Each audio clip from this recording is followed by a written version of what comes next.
Pertama-tama marilah kita mendengarkan kegiatan kegiatan praktek ini ada sambutannya yang singkat, padat, dan jelas sekali.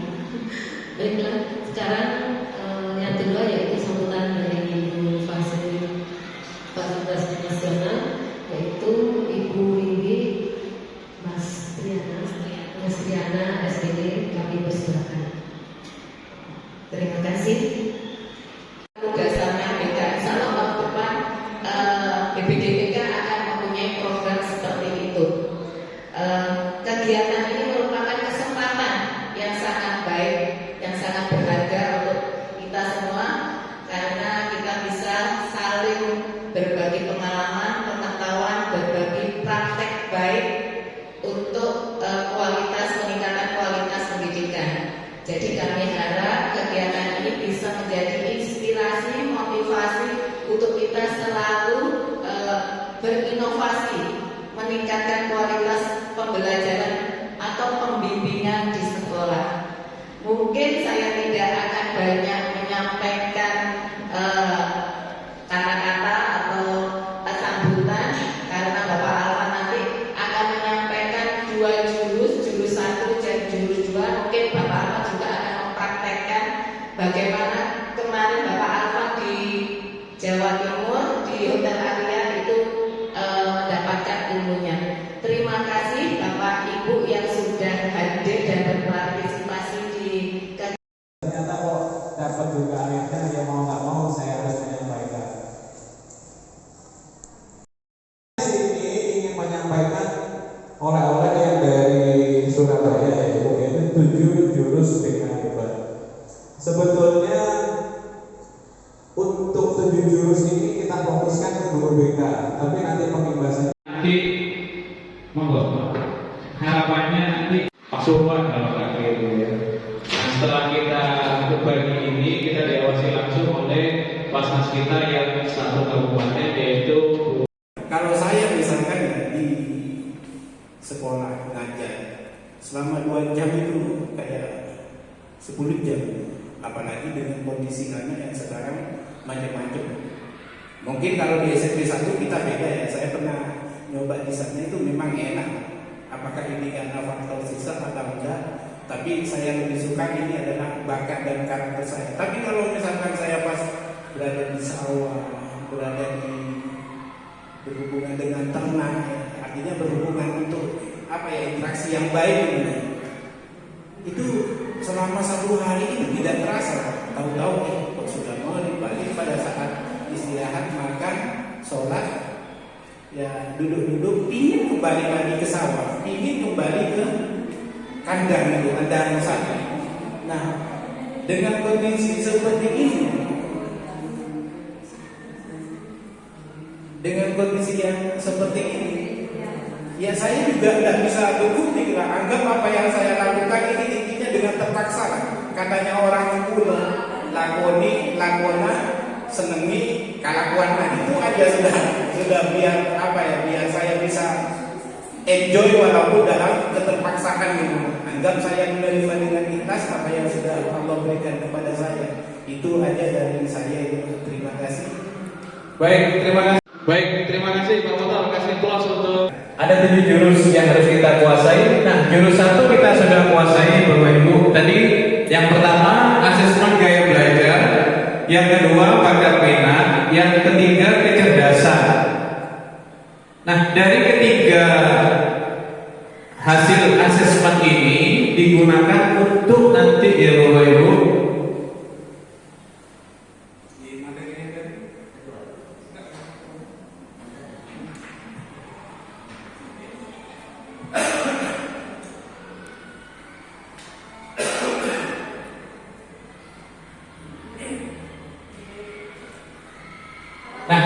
harapannya dari ketiga asesmen yang sudah kita lakukan tadi merujuknya ke sini Bapak Ibu ya. Alasannya itu kita membuat asesmen yang pertama gaya belajar, yang kedua bakat minat, yang ketiga tes kecerdasan. Merujuknya pada ini Bapak Ibu nanti. Harapannya apa? Semua Bapak Ibu ya diminta untuk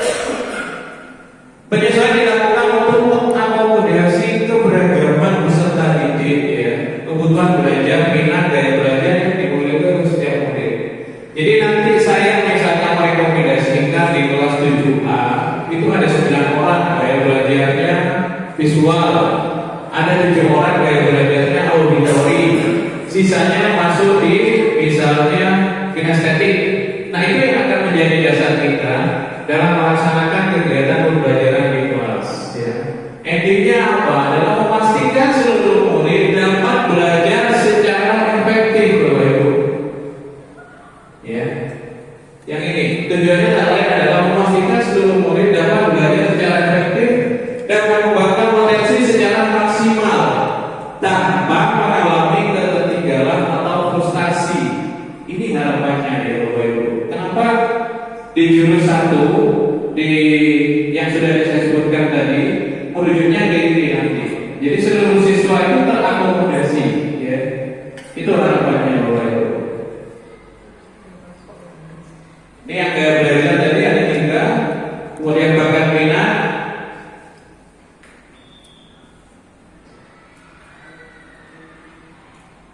Nah, setelah selesai di jurus 1 Bapak Ibu, kita akan melanjut di berikutnya yaitu di jurus 2. Yang jurus 1 kenali potensi, yang jurus 2 adalah kelola emosi.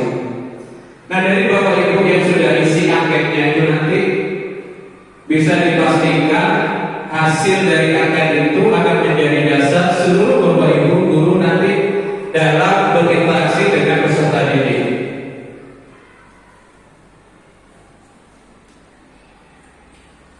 Nah di jurus 2 ini Bapak Ibu kita materinya berbeda, yaitu tentang kelola emosi. Kenapa saya memilih jurus 2? Nah alasan saya sederhana Bapak Ibu ya. Tadi di jurus 1 kenali potensi, di jurus 2 adalah kelola emosi. Alasan sederhana saya, kenapa saya memilih jurus 2 yang kaitannya dengan kelola emosi? Karena peserta didik kita itu adalah rata-rata anak-anak remaja. Mereka yang duduk di SMP itu adalah anak-anak remaja. Anak-anak remaja itu seperti apa? Mereka yang rasa ingin tahunya itu tinggi Bapak Ibu. Kadang mereka bolos, kadang mereka kenapa? Karena memang rasa ingin tahunya tinggi. Itu alasan saya kenapa saya memilih jurus 2 tentang kelola emosi Bapak Ibu ya. Karena anak seusia SMP itu belum bisa apa ya? Yang pertama alasannya karena wawasannya itu belum sempurna, belum maksimal. Jadi mereka melakukan kesalahan, mereka berbuat yang kurang benar, itu mereka nggak paham. Karena mereka tahunya hanya apa ya? Misalnya hanya punya masalah atau buat masalah, tetapi mereka belum bisa untuk menyelesaikan masalahnya sendiri. Alasannya tadi kenapa? Karena wawasannya belum cukup. Kadang kita tahu, kamu kok sering terlambat, kamu sering bolos, kamu misalnya sering bikin ulah di kelas. Ya itu tadi, karena anak seusia SMP itu wawasannya belum begitu maksimal ya. Nah kenapa saya pilih jurus 2 yang kelola emosi? Karena alasannya itu tadi, karena siswa kita itu masih masa transisi ya Bapak Ibu.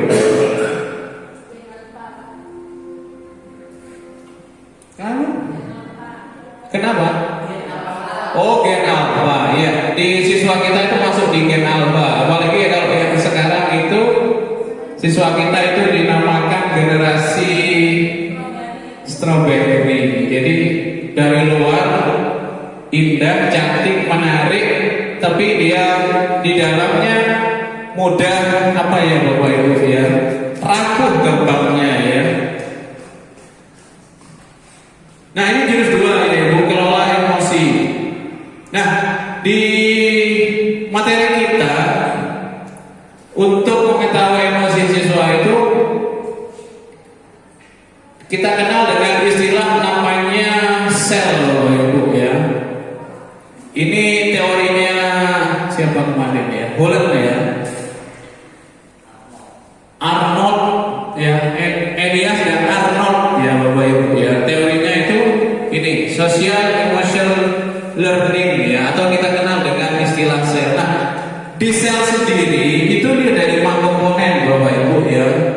Jadi di dalam sel itu ada 5 komponen. Yang pertama itu ada self, ya. Kelihatan nggak kira-kira? Kalau nggak kelihatan kita ada yang lebih jelas. Kelihatan ya? Jadi komponen yang pertama adalah self awareness, yang kedua self management, social awareness, relationship skill, kemudian responsible decision making. Nah, ini 5 komponen di dalam sel itu. Nah, kira-kira apa sel itu? Nah, sel atau social emotional learning ini ditemukan ya oleh Arias dan Arnold. Jadi pengertiannya sel itu adalah proses belajar mengenali dan mengelola emosi, menyelesaikan masalah, mengembangkan relasi sosial yang baik, dapat berempati, membuat keputusan yang tepat dan bertanggung jawab.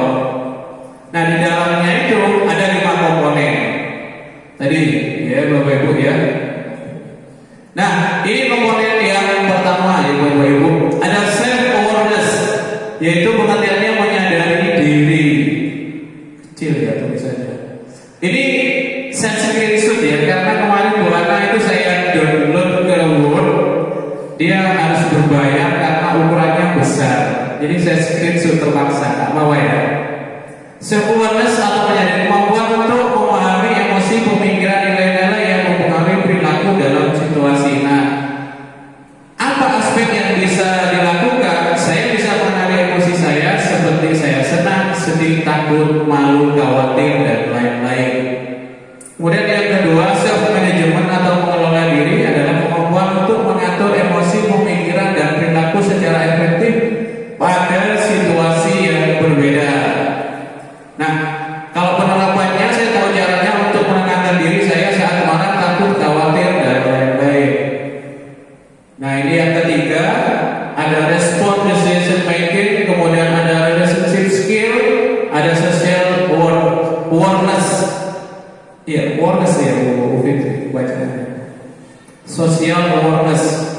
Nah, response decision making di sini adalah mengambil keputusan yang bertanggung jawab, membuat pilihan yang tepat konstruktif pada situasi tertentu.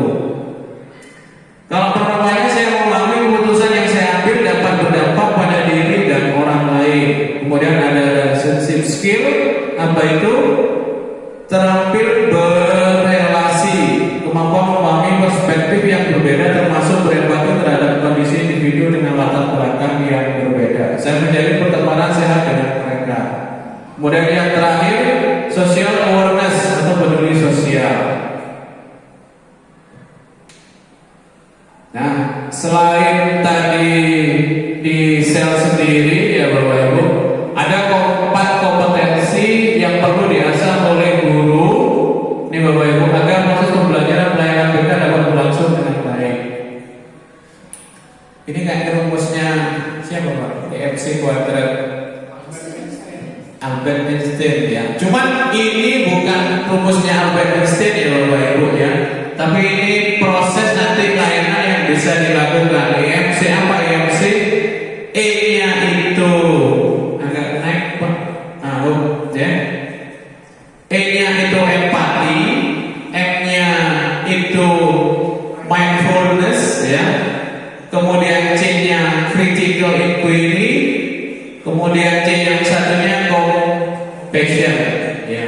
Istilahnya memang bahasa Inggris semua karena yang menciptakan bukan kita ya, tapi orang luar. Nah, E yang pertama yaitu empati.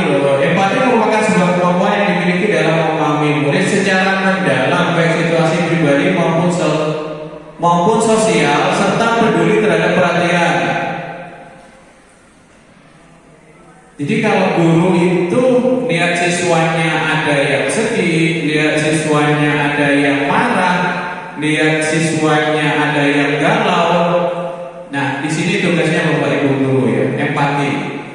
Kemudian mindfulness, pemahaman diri diperlukan dalam proses mengajar. Merupakan kemampuan individu untuk saudara dengan pengalaman yang dimiliki sehingga mampu menerima situasi apapun tanpa menghakimi diri sendiri. Nah, kemampuan ini dapat ditunjukkan dengan perilaku meditasi Bapak Ibu ya, menenangkan diri bisa. Kemudian lanjut ada compassion atau bela rasa. Seseorang dapat atau individu dapat membatasi perasaannya terhadap orang lain sehingga dapat mengurangi personal distress, stres tekanan pribadi akibat respon berlebihan terhadap perasaan orang lain. Biasanya kalau kita kenal istilah sekarang itu ada yang toxic ya Bapak Ibu ya, atau apa ya istilah kemarin yang sering ngetrend di TikTok gitu ya, manipulatif, ya boleh. Kemudian ada playing victim, apa playing victim? Merasa jadi korban, padahal dia pelaku utamanya. Kemudian saya baca lagi kalau di Makra itu ada NPD Bapak Ibu, Narcissist Personal Disorder. Pernah baca? Apa itu Bu? Bu Vita katanya NPD. Punya kelainan dalam hubungan keluarga. Berkeluarga, betul. Saya kasih contoh. Dia diangkat jadi P3K. Selesai, istrinya diceraikan. Diangkat, SK-nya keluar, istrinya diceraikan. Itu salah satu contoh Bapak Ibu daripada NPD. Ya mungkin ya. Jadi dia punya gangguan mental, tetapi di dalam keluarga, ya misalnya sering melakukan kekerasan, pengen nikah lagi dan lain sebagainya. Pengen nikah lagi maksudnya dalam tanda kutip ya Bapak Ibu ya. Kemudian ada critical inquiry. Jadi bagian dari EMC juga C-nya ya. Berfokus pada kemampuan untuk bertanya secara mendalam, menginformasi informasi secara objektif, menjadi pemahaman yang lebih komprehensif. Nah, Bapak Ibu, siswa kita datang pagi kemudian pulang siang, tentunya itu dengan beragam suasana hati yang berbeda-beda. Salah satunya ini Bapak Ibu ya, self awareness. Jadi kita harus mengetahui dengan peta ini Bapak Ibu, kita punya gambaran bahwa siswa kita itu hari ini si A, si B dan seterusnya. Kalau dari gambaran emosinya ini Bapak Ibu ya. Jadi kita punya peta, apalagi kita yang sudah menjadi guru BK ya, ini wajib kita punya peta. Namanya peta emosi Bapak Ibu. Peta emosi digunakan untuk mengetahui keadaan atau gambaran siswa kita pada hari ini. Misalnya yang pertama, ini mana yang ini ya, happy. Ini digambarkan seperti ini, kemudian excited, senang, apa excited? Gembira ya, tertarik. Kemudian ada tender, apa tender? Ya betul, tender itu proyek. Tapi kalau di bahasa kita, bahasa psikologis, tender itu lebih kepada apa ya? Kepedulian, ya kepedulian. Kemudian ada scare, ketakutan, ya. Kemudian ada angry, marah. Kemudian ada sedih.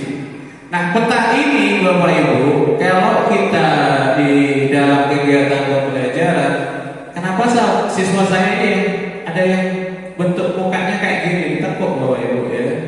Ini menandakan bahwa siswa kita tidak sedang baik-baik saja. Berarti dia punya masalah. Kalau dia excited kayak gini, ya kita hanya memotivasi saja. Tetapi yang seperti ini Bapak Ibu, marah, sedih, kemudian mana takut, scared ya, scared. Nah, ini yang perlu kita gali, alasan apa yang membuat mereka punya masalah itu. Misalnya ketakutan, sedih, kemudian marah. Nah ini Bapak Ibu, ini ilustrasinya. Saat kita pergi ke tempat baru, selalu ada perasaan was-was dan tidak pasti karena kita belum mengenal wilayah tersebut. Namun perasaan itu akan sedikit teratasi jika kita memegang alamat jelas dan memiliki peta lokasi yang akurat. Jadi kita bisa memetakan siswa kita kita punya gambaran siswa kita untuk memetakan, oh ternyata siswa kita nggak ada yang bermasalah, mereka happy semuanya, apalagi MBG datang, wah mereka pasti, ya masuk yang ini berarti ya Bu ya, yang ini ya, kalau MBG datang. Tapi kalau MBG nggak datang, telat sampai jam 12, apa yang terjadi Bapak Ibu? Oh, sorry, ini sedih, angry ada nggak? Saya pernah diprotes sama mahasiswa Bapak Ibu, Pak, saya nggak makan dari pagi, saya nggak sarapan dari pagi, mana MBG-nya? Terus kamu nggak jajan? Saya bilang sudah Pak, tapi saya apa ya? Dia protes MBG-nya itu biasanya datang jam 10, pada waktu itu setengah 12. Ya mungkin dia kelaparan, ya biasalah kalau anak-anak langsung mengungkapkan kepada gurunya. Ya. Ini salah satu contoh Bapak Ibu, alasan kita tanpa harus mengintervensi mereka. Jadi cukup di peta ini, oh anak-anak kalian masuk yang mana misalnya? Masuk yang happy Pak? Oh ya. Ada nggak yang sekarang misalnya marah misalnya? Marah kenapa? Karena MBG-nya nggak datang tepat waktu. Sedih boleh. Kemudian ada skip ketakutan. Nah ini Bapak Ibu yang mungkin akan menjadi prioritas kita ke depan. Ketika misalnya ada siswa yang mengalami trauma, takut, kemudian apa ya biasanya yang sering muncul ya? Tanda-tanda kalau siswa kita ketakutan itu apa? Pendiam biasanya ya, nggak bersosialisasi seperti itu. Nah, tadi peta emosi ya, sekarang ada roda pilihan ya. Roda pilihan ini tugasnya untuk apa sih Bapak-Bapak? Ini adalah nanti ketika siswa kita punya masalah dan apa yang mereka harus lakukan. Ya, sebagai penerapan konsep jeda sebelum tindakan ada alat bantu yang disebut well choice atau roda pilihan. Ini namanya kalau bahasa Inggrisnya well choice Bapak Ibu. Kalau di bahasa kita namanya roda pilihan. Ini contoh ya Bapak Ibu. Misalnya, Dini seorang murid sedang asik main, tiba-tiba ada seorang murid yang menyerobot atau merebut mainannya. Kira-kira Dini marah nggak? Mainannya diambil. Kemudian kejadian itu pasti membuat Dini merasa kesal. Rasa kesal itu bisa saja diekspresikan dalam berbagai tindakan. Bisa saja dia melawan, berkelahi dan seterusnya. Karena Dini sudah diajarkan tentang jeda menggunakan roda pilihan, maka dia tidak langsung bertindak, tetapi mengingatkan beragam pilihan dari roda pilihan berikut ini. Nah, Dini kira-kira dari roda pilihan ini, Dini kalau sudah diajarkan tentang roda pilihan ini, Dini akan bisa menentukan Bapak Ibu mana yang harus diambil. Misalnya dari sini, ini go to another game. Jadi ini main game. Share and take turn. Apa ini Bu Fitri? Berjabat tangan ya. Ini ada translate-nya ini harusnya. Apologize, saling memaafkan. Walk away, pergi, menghindar, menjauh ya. Kemudian family meeting, pertemuan keluarga. Kemudian ada use and I message, one message ya.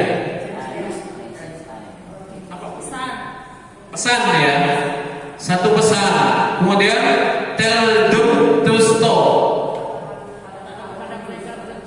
katakan pada mereka untuk berhenti. Nah ini Bapak Ibu, roda pilihan ini bisa digunakan untuk membantu siswa kita dalam mengatasi masalahnya.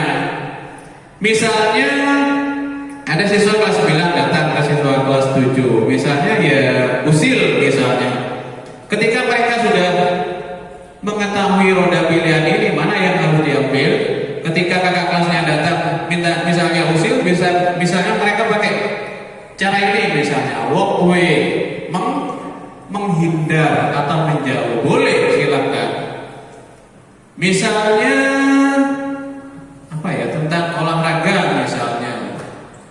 Jadi pada waktu bermain olahraga mereka adu fisik ya, karena sifatnya di lapangan kemudian kembali ke kelas bisa menggunakan ini Bapak Ibu, apologize atau saling memaafkan. Jadi anak nanti dituntut untuk bisa mengaplikasikan ini di dalam kegiatan mereka sehari-hari di sekolah ya. Bismillahirrahmanirrahim. Alhamdulillahirabbil alamin arrahmanirrahim maliki yaumiddin